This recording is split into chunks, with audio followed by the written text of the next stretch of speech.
اعوذ باللہ من الشیطان الرجیم، بسم اللہ الرحمن الرحیم۔ میں Muhammad Azam, senior subject specialist اسلامیات، divisional public school and college Sahiwal, class 10 کے طلباء کے لیے اسلامیات کی کتاب میں سے ہمارا آج کے لیکچر کا عنوان ہے سورۃ الممتحنہ۔ ترجمہ و تشریح آیات ہیں اس کی 1 سے 6 تک، اور ساتھ اس کے مشقی سوالات کا حل۔ عزیز طلباء، ہمارا آج کا لیکچر سننے کے بعد آپ اس قابل ہو جائیں گے کہ سورہ ممتحنہ کے معانی و مطالب اور ترجمہ تشریح کو اچھی طرح سے جان سکیں۔ صحابہ کرام میں سے خاص طور پر حضرت حاطب بن ابی بلتعہ رضی اللہ تعالی عنہ کے حالات زندگی کے بارے میں جان سکیں گے۔ اسی طرح فتح مکہ کے حالات و واقعات کے بارے میں آپ واقفیت حاصل کر سکیں گے، اور کافروں سے کیسا تعلق رکھنا ہے، یعنی ان کو اپنا دوست اور رازدار نہیں بنانا، اس بارے میں جو اللہ کے احکامات ہیں وہ جان سکیں گے۔ یہ سورت الممتحنہ کے معنی ہے امتحان لینے والی۔ اس صورت میں چونکہ اللہ پاک نے اپنے پیارے نبی صلی اللہ علیہ وسلم کو حکم دیا کہ جو عورتیں مکہ سے ہجرت کر کے مدینہ آئیں تو ان کا سب سے پہلے امتحان لے لیا جائے، ان کی آزمائش کر لی جائے، اور چھان بین کے بعد، تحقیق کے بعد جب پتہ چلے کہ یہ عورتیں سچے دل سے ایمان لائی ہیں تو انہیں مدینہ میں اپنے پاس رکھ لیا جائے، اور اگر تحقیق کے بعد پتہ چلے کہ یہ عورتیں کسی سازش کے تحت مدینہ آئی تھیں تو انہیں مدینہ میں نہ رکھا جائے بلکہ مکہ واپس بھیج دیا جائے۔ اس لیے اس سورت کا نام ممتحنہ ہے، یعنی امتحان لینے والی۔ سورہ ممتحنہ مدنی سورت ہے، اس کی 13 آیات ہیں اور 2 رکوع ہیں، اور پارہ نمبر 28 میں یہ سورت موجود ہے۔ اس سورت کا شان نزول کچھ اس طرح سے ہے کہ اس سورت میں جو امتحان لینے کا ذکر ہے وہ ایسے ہوا کہ ایک صحابی ہیں حضرت حاطب بن ابی بلتعہ رضی اللہ تعالی عنہ۔ یہ جلیل القدر صحابی ہیں اور مکہ سے ہجرت کر کے مدینہ آئے تھے، اور بدری صحابہ میں سے ہیں، یعنی جو صحابہ غزوہ بدر میں شامل تھے۔ نبی کریم صلی اللہ علیہ وسلم نے جب مکہ کو فتح کرنے کا ارادہ کیا تو فتح مکہ کے لیے آپ کی حکمت عملی یہ تھی کہ مکہ والوں کو پتہ نہ چلے اور ہمارا اسلامی لشکر مدینہ سے چل کے مکہ پہنچ جائے اور مکہ والوں کو جہاد کی، جنگ کی تیاری کا موقع نہ ملے، اور یہ جو امن کا شہر ہے اس طرح سے بغیر جنگ کیے ہی فتح ہو جائے کہ اس میں کوئی خون خرابہ نہ ہو۔ چند ایک صحابہ کرام کو پتہ تھا، باقی نبی کریم صلی اللہ علیہ وسلم نے حکم دے دیا صحابہ کو کہ جہاد کے لیے لشکر کی تیاری کریں۔ اب جانا کہاں ہے، عام صحابہ کرام کو یہ پتہ نہیں تھا۔ حضرت حاطب رضی اللہ عنہ بھی ان صحابہ میں سے ہیں جنہیں اس جنگ کا، فتح مکہ کے لیے جانے کا پتہ تھا۔ یہ حضرت حاطب رضی اللہ عنہ مکہ سے ہجرت کر کے مدینہ آئے تھے، اور ان کے بیوی بچے جو ہیں وہ ابھی مکہ میں تھے۔ ایک عورت تھی انہی دنوں میں، وہ مکہ سے آئی ہوئی تھی مدینہ، اس کا نام تھا سارہ۔ یہ وہ عورت جب واپس جانے لگی تو حضرت حاطب رضی اللہ عنہ نے اس عورت کو ایک لیٹر لکھ کے دیا، ایک خط دیا کہ جا کر یہ مکہ میں ان کو دے دیں۔ اس خط میں جنگ کی تیاری کا احوال تھا کہ مسلمان جو ہے وہ ہم جنگ کی تیاری کر رہے ہیں۔ اللہ اور اللہ کے رسول چاہتے تھے یہ کسی کو پتہ نہ چلے۔ جب وہ عورت مدینہ سے چلی تو اللہ نے پیارے نبی صلی اللہ علیہ وآلہ وسلم کو بتا دیا، تو نبی کریم صلی اللہ علیہ وسلم نے حضرت علی رضی اللہ عنہ اور 2 اور صحابہ کو بھیجا اور انہیں فرمایا کہ جائیں اور اس مقام پر جب آپ پہنچیں گے وہاں پہ آپ کو ایک سارہ نامی عورت ملے گی، اس کے پاس حضرت حاطب رضی اللہ عنہ کا خط ہے، وہ واپس لے آئیں۔ حضرت علی رضی اللہ تعالیٰ عنہ مدینہ سے چلے اور جب اس مقام پر پہنچے جس کا نبی کریم صلی اللہ علیہ وسلم نے بتایا تھا، تو انہیں حقیقت میں وہاں پہ وہی سارہ نامی عورت مل گئی۔ حضرت علی رضی اللہ عنہ نے ان سے فرمایا کہ آپ کے پاس ایک خط ہے، وہ ہمیں واپس دے دیں۔ اس عورت نے انکار کیا کہ میرے پاس کوئی لیٹر نہیں ہے۔ حضرت علی رضی اللہ تعالیٰ عنہ فرمانے لگے کہ یہ ہو ہی نہیں سکتا، یہ ممکن ہی نہیں ہے کہ اللہ کے رسول نے کہا ہو کہ آپ کے پاس خط ہے اور آپ کے پاس خط نہ ہو۔ جب صحابہ نے اسے سختی کا معاملہ کیا اور خط کی واپسی پر زور دیا تو اس عورت نے اپنے بالوں کے پیچھے جو خط چھپایا ہوا تھا وہ نکال کے دے دیا۔ حضرت علی رضی اللہ عنہ وہ خط لے کر مدینہ واپس آ گئے۔ نبی کریم صلی اللہ علیہ وآلہ وسلم نے حضرت حاطب رضی اللہ عنہ کو اپنی بارگاہ میں طلب کیا اور ان سے پوچھا کہ یہ آپ نے کیوں کیا ایسا۔ حضرت حاطب رضی اللہ عنہ جلیل القدر صحابی ہیں، بدری صحابہ میں سے ہیں، ان کا بڑا مقام ہے۔ انہوں نے قسم کھا کر بتایا کہ میرا اس جنگ کو ناکام کرنے کا کوئی ارادہ نہیں تھا، میں صاحب ایمان ہوں، اور مطلب میرا یہ تھا کہ حضرت حاطب رضی اللہ عنہ کے جو بچے ہیں، جو بیوی ہے، وہ مکہ میں تھے، ابھی یہ ہجرت کر کے مکہ سے مدینہ آ گئے تھے، بیوی بچے ابھی مکہ میں تھے، تو یہ چاہتے تھے کہ انہیں اس کی خبر کر دی جائے تاکہ وہ اپنا انتظام کر لیں، نہ کہ قریش مکہ کو بتانا مقصود تھا۔ اللہ پاک نے اور اللہ کے پیارے رسول صلی اللہ علیہ وسلم نے حضرت حاطب رضی اللہ عنہ کی اس معذرت کو قبول کیا اور نبی کریم صلی اللہ علیہ وسلم نے ان کو معاف کر دیا۔ عزیز طلبہ، شان نزول جان لینے کے بعد اب ہم ان آیات مقدسہ کا ترجمہ اور تشریح جانتے ہیں۔ بسم اللہ الرحمن الرحیم۔ یا ایھا الذین آمنو، اے ایمان والو، لا تتخذوا، تم نہ بناؤ، عدوی، میرے دشمنوں کو، و عدوکم، اور اپنے دشمنوں کو، اولیاء، دوست۔ اے ایمان والو، تم میرے اور اپنے دشمنوں کو دوست نہ بناؤ۔ تلقون الیہم بالمودہ، تلقون، تم بھیجتے ہو، الیہم، انہیں، ان کی طرف، بالمودہ، دوستی کے پیغام، تم ان کو دوستی کے پیغام بھیجتے ہو۔ وقد کفروا، اور وہ انکار کرتے ہیں، بما، جو، جاءکم من الحق، جو آیا ہے تمہارے پاس حق، وہ اس کا انکار کرتے ہیں۔ یعنی تم ان کو دوستی کے پیغام بھیجتے ہو اور وہ جو تمہارے پاس حق یعنی دین اسلام آیا ہے اس کا انکار کرتے ہیں۔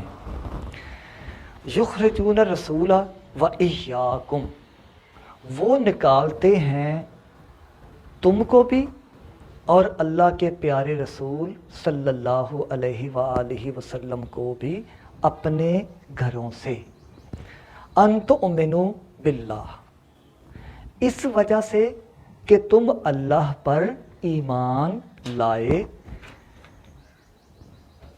ربکم، کہ وہ تمہارا رب ہے، تم اللہ پر ایمان لائے ہو کہ اللہ تمہارا رب ہے، اس وجہ سے وہ تمہیں اپنے گھروں سے نکالتے ہیں۔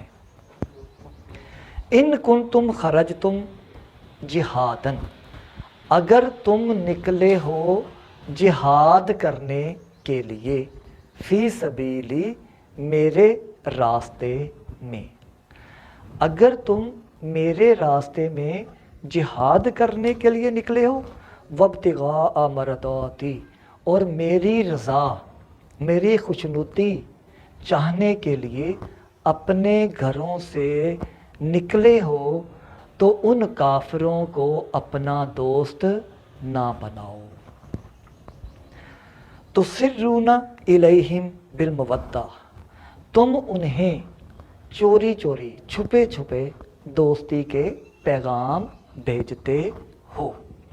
وَأَنَا أَعْلَمُ، اور میں جانتا ہوں، بِمَا أَخْفَيْتُمْ، جو تم چوری چھپے کرتے ہو، وَمَا أَعْلَنْتُمْ، اور جو تم اعلانیہ سر عام کرتے ہو۔ اللہ فرما رہا ہے کہ جو تم چوری چھپے کرتے ہو اور جو تم اعلانیہ سر عام دوسروں کے سامنے کام کرتے ہو، میں ان سب کو جانتا ہوں۔ وَمَن يَفْعَلْهُ، اور جس نے ایسا کیا، فقط منکم، تم میں سے، فقط ضل، تو وہ گمراہ ہو گیا، سواء السبیل، سیدھے راستے سے۔ تم میں سے جس نے بھی ایسا کیا، یعنی کافروں سے دوستی کی یا ان کو دوستی کے پیغام بھیجے، وہ سیدھے راستے سے بھٹک گیا۔ این یسکفوکم، اگر وہ تم پر قدرت پا لیں، یعنی اگر وہ تم پر قبضہ کر لیں، یکونوا لکم، تو وہ ہو جائیں تمہارے اعداء، دشمن۔ وہ کافر اگر تم پر قبضہ کر لیں تو وہ تمہارے دشمن بن جائیں گے۔ وَيَبْسُطُوا، اور پھیلائیں گے، الیکم، تمہاری طرف، ایدیہم، اپنے ہاتھ، وَأَلْسِنَتَہم، اور اپنی زبانیں۔ جب وہ تم پر قدرت پالیں گے تو اپنے ہاتھ اور اپنی زبانیں دونوں تمہارے خلاف چلائیں گے، یعنی ہاتھوں سے بھی تکلیف دیں گے اور زبانوں سے بھی تکلیف دیں گے اور برا بھلا کہیں گے، بالسوء، برائی کے ساتھ۔ یعنی وہ کبھی بھی یہ نہیں چاہتے کہ تم مسلمان رہو، اور ہمیشہ تمہارے خلاف اپنے ہاتھ بھی چلائیں گے اور اپنی زبانیں بھی چلائیں گے۔ وَوَدُّوا، اور وہ چاہتے ہیں اور وہ چاہیں گے، لَوْ تَکْفُرُونَ، کہ کاش تم کافر بن جاؤ۔ یعنی ان کی آخری خواہش یہی ہے، وہ تمہارے دشمن اسی لیے ہیں کہ تم اسلام میں ہو۔ جب اسلام چھوڑ دو گے، کافر بن جاؤ گے، تو وہ تمہارے دوست ہیں۔ یعنی ان کی دشمنی تم سے نہیں ہے، ان کافروں کی دشمنی تمہارے دین سے ہے۔ وہ دین اسلام کو اور اللہ کے پیارے رسول صلی اللہ علیہ وآلہ وسلم کو اپنا دشمن سمجھتے ہیں۔ جب تک تم اللہ کے رسول کے ساتھ ہو، وہ تمہارے دشمن ہیں۔ جب تم اللہ کے رسول کو چھوڑ دو گے تو وہ تمہارے دوست بن جائیں گے۔ لَن تَنفَعَکُمْ أَرْحَامَکُمْ وَلَا أَوْلَادَکُمْ یوم القیامہ، قیامت والے دن تمہیں تمہارے رشتے ناتے، ولا اولادکم، اور نہ ہی تمہاری اولاد تمہارے کسی کام نہیں آئے گی، تمہیں کچھ نفع نہیں دے گی۔ تمہاری اولاد اور تمہارے رشتے ناتے قیامت والے دن کسی کام نہیں آئیں گے۔ یفصل بینکم، وہ فیصلہ کرے گا تمہارے درمیان، واللہ، اور اللہ، بما تعملون، جو کچھ تم کرتے ہو، بصیر، دیکھ رہا ہے۔ قد کانت لکم اسوۃ حسنۃ فی ابراہیم، بے شک تمہارے لیے ہے اسوۃ حسنہ، نیک نمونہ، اسوہ حسنہ، فی ابراہیم، حضرت ابراہیم علیہ السلام میں، والذین معہ، اور جو ان کے ساتھ ہیں، یعنی حضرت ابراہیم علیہ السلام اور جو ان کے ساتھ ہیں، اے اہل ایمان تمہارے لیے ان کی زندگی میں بہترین نمونہ ہے، بہترین اسوہ حسنہ ہے۔ اذ قالوا، جب انہوں نے کہا، لقومہم، اپنی قوم سے، جب انہوں نے اپنی قوم سے کہا، انا، بے شک ہم، براء، بیزار ہیں، لا تعلق ہیں، منکم، تم سے۔ جب حضرت ابراہیم علیہ السلام اور ان کی قوم نے، ان کے ساتھیوں نے اپنی قوم سے کہا کہ ہم تم سے بیزار ہیں، یعنی ہمارا تم سے کوئی تعلق نہیں ہے، وَمِمَّا، اور ان سے جو تعبدون، جس کی تم عبادت کرتے ہو، من دون اللہ، اللہ کے علاوہ، ہمارا تم سے بھی کوئی تعلق نہیں، اور جن بتوں کی تم پوجا کرتے ہو ان سے بھی ہمارا کوئی تعلق نہیں ہے۔ کفرنا بکم، ہم انکار کرتے ہیں تمہارا، وبدأ، اور ظاہر ہو گیا، بیننا، ہمارے درمیان، وبینکم، اور تمہارے درمیان، العداوۃ، دشمنی، والبغضاء، اور بغض، ہمارے اور تمہارے درمیان دشمنی اور نفرت واضح ہو چکی ہے، کلیئر ہو چکی ہے، ابداً، ہمیشہ ہمیشہ کے لیے، حتیٰ، یہاں تک کہ تؤمنو، تم ایمان لے آؤ، باللہ، اللہ پر، یہاں تک کہ تم ایمان لے آؤ اللہ پر، وحدہ، کہ وہ ایک ہے، واحد ہے۔ جب تک تم واحد خدا پر ایمان نہیں لاتے تب تک ہمارے اور تمہارے درمیان دشمنی اور بغض رہے گا، لیکن جب ایمان لے آئیں گے تو وہ دشمن نہیں رہیں گے۔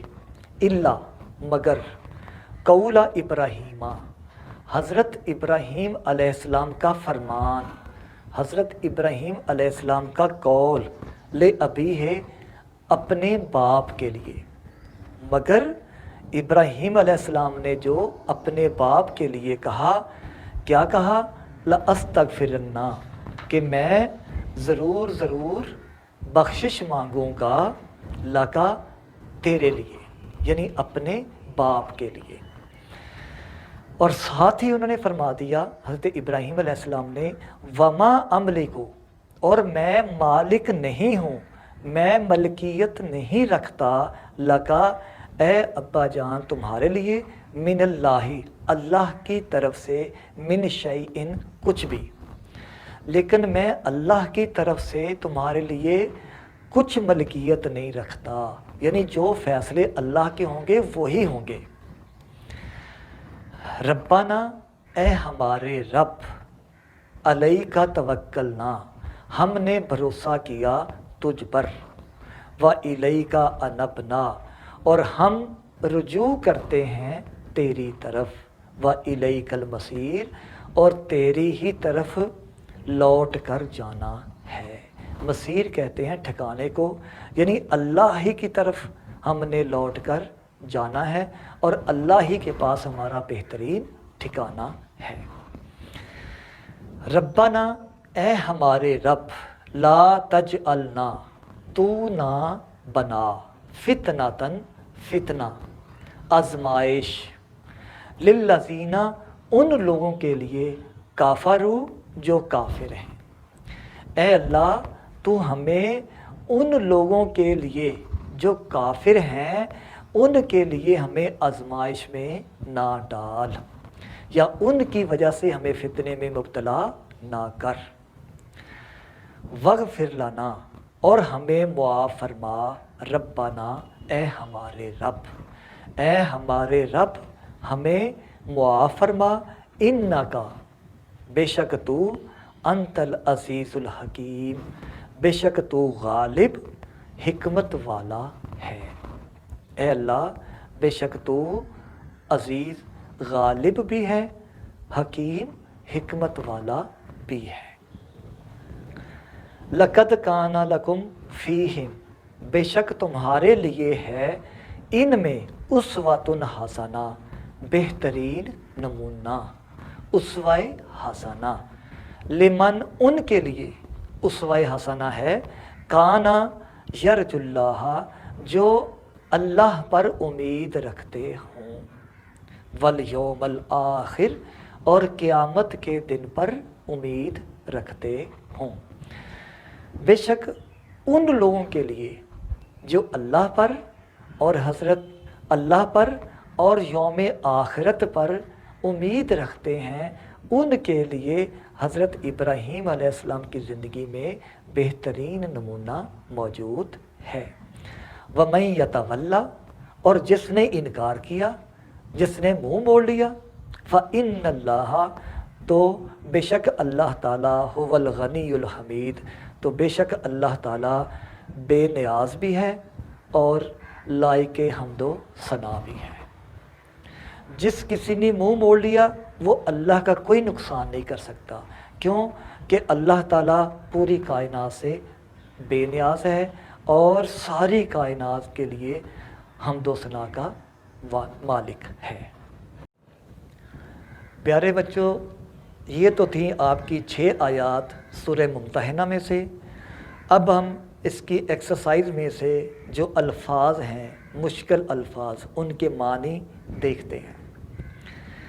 تلقونا، تم ڈالتے ہو، تسرونا، تم چھپاتے ہو، ان یسکفوکم، اگر وہ تم پر قدرت پا لیں، اگر وہ تم پر قابو پا لیں، براء، بیزار، براء بیزار، یعنی نفرت کا اظہار کیا ہے۔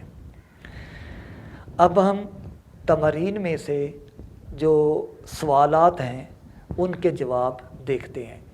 السوال الاول، پہلا سوال، قرآن حکیم کی ان آیات کی روشنی میں اہل ایمان کا اسلام دشمن کافروں کے ساتھ کیسا رویہ ہونا چاہیے؟ اس سوال کا جواب ہمیں سورہ ممتحنہ کی آیت نمبر 1 میں مل جائے گا، اور اس کا جواب یہ ہے کہ اللہ نے اہل اسلام کو کافروں سے اچھا رویہ رکھنے اور دوستی کرنے سے منع کیا ہے۔ اللہ فرماتا ہے کہ ان سے دوستی نہیں کرنی، نہ ان کافروں کو اپنا رازدار بنانا ہے۔ تم چوری چھپے ان کو دوستی کے پیغام بھیجتے ہو، لیکن اللہ جو کچھ تم کرتے ہو ظاہراً یا چھپا کر، اللہ سب کو جانتا ہے۔ نہ ظاہراً ان کافروں سے دوستی کرنی ہے اور نہ دل میں چھپا کر رازدارانہ طریقے سے ان کافروں سے دوستی کرنی ہے۔ وہ تمہارے بھی دشمن ہیں، وہ اللہ کے دشمن ہیں، وہ اللہ کے دین کے اور اللہ کے پیارے رسول صلی اللہ علیہ وسلم کے دشمن ہیں، اس لیے ان سے دوستی بالکل بھی نہیں کرنی۔ سوال نمبر 2، اس سبق میں دشمنان حق کی کن باتوں کے سبب انہیں دوست اور رازدار بنانے سے منع کیا گیا ہے؟ اس کا جواب یہ ہے کہ دشمنان حق جو ہیں وہ جب اہل اسلام پر قابو پا لیں تو ان کے خلاف اپنے ہاتھ بھی چلاتے ہیں اور ان کے خلاف اپنی زبانیں بھی چلاتے ہیں، اور یہ چاہتے ہیں کہ آخر کار یہ مسلمان جو ہیں یہ کافر بن جائیں۔ اس لیے دشمنان حق سے اللہ نے دوستی اور ان کو رازدار بنانے سے منع کیا ہے۔ سوال نمبر 3، جب اہل کفر مسلمانوں پر غلبہ پا لیتے ہیں تو ان کا اہل ایمان کے ساتھ کیا سلوک ہوتا ہے؟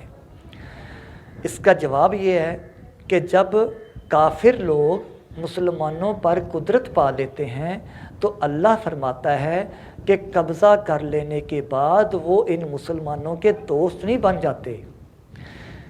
قبضہ کر لینے کے بعد ان کا کفر اور واضح ہو جاتا ہے اور وہ اپنی زبانیں بھی اور اپنے ہاتھ بھی برائی کے لیے مسلمانوں کے خلاف چلاتے ہیں، یعنی ہاتھوں سے بھی تکلیف دیتے ہیں اور زبانوں سے بھی برا بلا اور گالیاں اور الزام تراشیاں اور حسد اور نفرت کی باتیں کرتے ہیں۔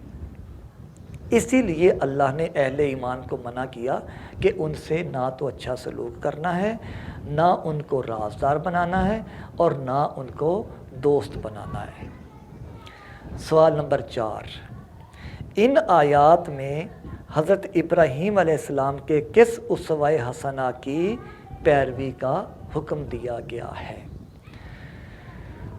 اس کا جواب یہ ہے کہ ہمیں آیات سے پتہ چلتا ہے کہ حضرت ابراہیم علیہ السلام اور ان کے پیروکار انہوں نے کہا اپنی قوم سے کہ جب تک تم بتوں کی پوجا کرتے رہو گے ہمارا تم سے کوئی تعلق نہیں ہے۔ اپنی قوم سے بھی لا تعلقی کا اظہار کیا اور جن بتوں کی وہ پوجا کرتے تھے ان سے بھی لا تعلقی کا اظہار کیا۔ تو ہمارے لیے اسوہ حسنہ یہ ہے کہ ہم بھی جو کافر ہیں ان سے بیزار رہیں، ان سے دوستی نہ کریں، بے شک وہ اپنے قریبی رشتہ دار ہی ہوں۔ تعلق ہے اسلام کی بنا پر، جو مسلمان ہے وہ کتنا ہی دور کا رہنے والا ہے وہ اپنا ہے، اگر کوئی قریبی ہے اور اگر مسلمان نہیں ہے تو وہ اپنا نہیں ہے، یعنی ان سے ہمارا کوئی تعلق نہیں ہے۔ جیسے حضرت ابراہیم علیہ السلام اپنی قوم سے اپنے باپ سے انہوں نے لا تعلقی کا اظہار کیا، اسی طرح ہمیں بھی اسلام کو پریفر کرنا چاہیے اور اسلام اور اللہ کے نام پر اپنی دوستیاں اور اپنی دشمنیاں رکھنی چاہیے۔ یہ چاروں سوال تھے عزیز طلبہ، ان کے جواب بھی آپ کو مل گئے۔ اب آخر میں آپ بچوں کے لیے اسائنمنٹ یہ ہے کہ یہ 6 کی 6 آیات کا ترجمہ با محاورہ ترجمہ آپ نے اچھی طرح سے یاد کرنا ہے۔ جو الفاظ کے معنی ہیں یہ یاد بھی کرنے ہیں اور لکھنے بھی ہیں، اور اسی طرح سے یہ آخر پہ جو سوالات ہیں 4 جن کا میں نے ابھی جواب بتایا اور آیات میں بھی ان کا جواب موجود ہے، ان کو اچھی طرح سے یاد بھی کرنا ہے اور اپنی کاپیوں پر بھی لکھنا ہے۔